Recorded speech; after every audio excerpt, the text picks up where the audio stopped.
Hi guys! Kamakailan nga ay dumaong sa Pilipinas ang pinakamagandang barko sa buong mundo, ang Amerigo Vespucci. Halika, atin itong explore at alamin kung ano ang makikita sa loob ng Amerigo Vespucci. Guys, we are going to visit the Amerigo Vespucci Italian naval ship. So let's go! Kami nakapunta dito is nung mag-email ka doon sa link na ibibigay nila, then mag-send sila ng confirmation kung kayo ay pwedeng pumasok or hindi, or denied. So yun po. Papasok sa main entrance ng Pier 15 ay kailangan nyo mag-register kung kayo talaga ay kasama sa mga bisita na expected nila sa araw na iyon. Ang Pier 15 ay mas kilala sa Eva Macapagal Port dahil dito dumadaong ang mga cruise ship. Guys, narito ako ngayon sa Amerigo Vespucci, a naval ship ng Italy. So ayan, sa likod ko. So explore natin yan, kung ano makikita natin sa loob. So let's go! Ang schedule ng aming pupunta ay from 2:30 to 4:30. Pagdating namin ay medyo marami-rami na rin ang mga tao na papasok sa barko at karamihan dito ay mga estudyante at mga foreigner na mas gustong masaksihan kung ano ang itsura ng most beautiful ship. Ito tayo.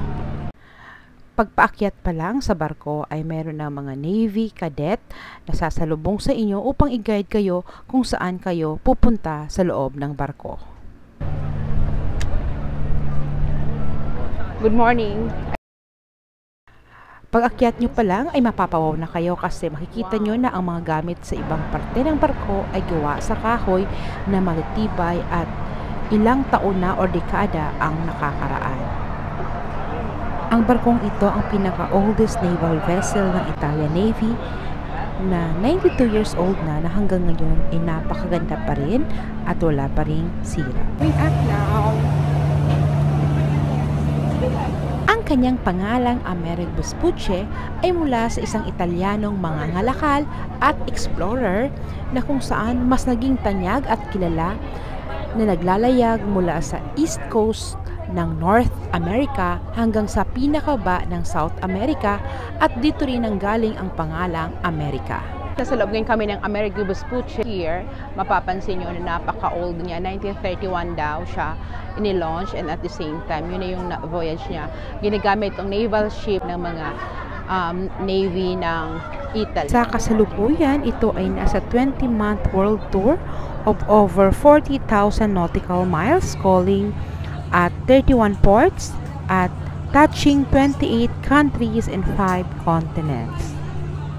Ang label na The Most Beautiful Ship ay mula sa isang palitan ng Morse code noong July 12, 1962 habang naglalayag ang US Navy aircraft carrier USS Independence at nagtanong ito ng identification at nag-flash ng signal sa Morse code kung sino ang barkong ito. Sumagot naman ang barko ng training ship Amerigo Vespucci, Italian Navy. Sumagot ulit ang American carrier at nagsabing, "You are the most beautiful ship in the world." Ang barkong ito is a full-rigged, 3-masted steel hull, 82.4 meter or 270 feet long with an overall length of 101 meter or 331 feet. Kasama na ang bowsprit and a maximum width of 15.5 meters or 51 feet.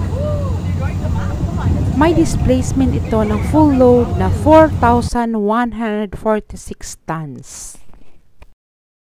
Makikita nyo sa likod ko yung kanilang rigger.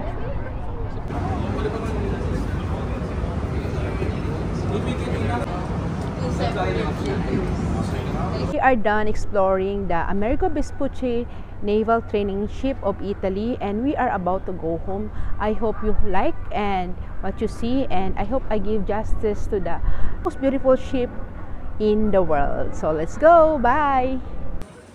That's all guys. Thank you for exploring with me the Amerigo Vespucci Naval Ship.